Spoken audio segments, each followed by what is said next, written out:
Le col Mamadi Doumbouya remporte une partie du bras de fer né à la suite du coup d'État qui a emporté le prof Alpha Condé avec la communauté économique des États de l'Afrique de l'Ouest. Réunie à Abuja au Nigeria le week-end dernier, la conférence des chefs d'État ont mis de l'eau dans leur vin. Les exigences de cette institution sont finalement en passe de devenir sans effet. Les nouvelles autorités de la Guinée-Conakry peuvent pousser le ouf de soupir. Et pour cause. Le col auteur du coup d'État et ses camarades ont gagné la confiance des dirigeants de la CEDEAO, car à Abuja, les chefs d'État ont revu leur position. Car, ils ont tout juste maintenu les sanctions préalablement prises au lendemain du putsch, le 5 septembre 2021.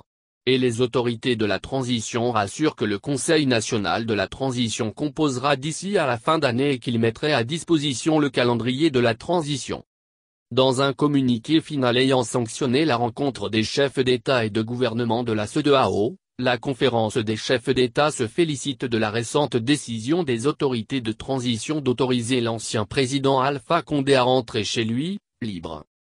Concernant le chronogramme de la transition, si les dirigeants de l'organisation sous-régionale trouvent préoccupant que le fait que 3 mois après le coup d'État, un calendrier de retour à l'ordre constitutionnel n'a toujours pas été publié, ils ont néanmoins été rassurés par un engagement qui leur a été transmis par les autorités guinéennes.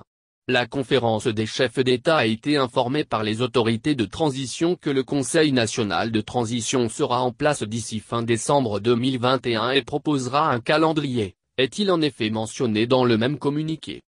La CEDEAO insiste sur la nécessité de tenir des élections dans le délai de 6 mois préalablement décidés et elle décide de maintenir les sanctions initialement imposées.